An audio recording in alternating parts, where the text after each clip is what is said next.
Hello, everyone, and welcome to Farm Flint. Looks like today is going to be a really cold one, so I'm going to sit this one inside and prepare yet another seamoss gel recipe. And today is going to be a spiced Asian pear. Now, feel free to use any type of pear. You can also use apples for this recipe, but I'm just using what I have on deck. And you want to start by first removing the skin and the core of the fruit and cutting them into medium-sized chunks. You don't have to cut them too small, but you certainly don't want to leave them too big because we're going to puree these chunks later on in the recipe. We're going to pop these chunks into a Ziploc bag and drizzle in some organic lemon juice, roughly about a tablespoon, just to keep the pears preserved and to keep them from browning.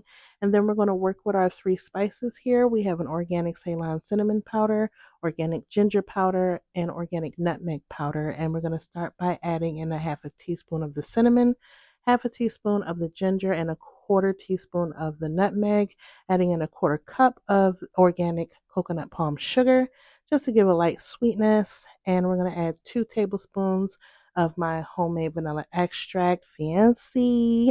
And then we're going to put that in the refrigerator for a couple days so that when we take it out, it'll be nice and softened and lightly sweetened. And we're going to add this to a pot along with about a half a cup of distilled water.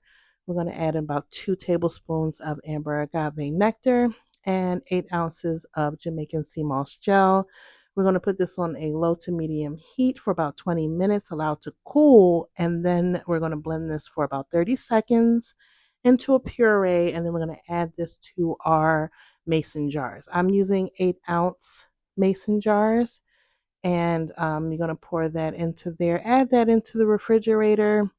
I'm going to do it for overnight, but 4 to 6 hours it should be firm. And here I am the next day looking like a lumberjack snack. Yes!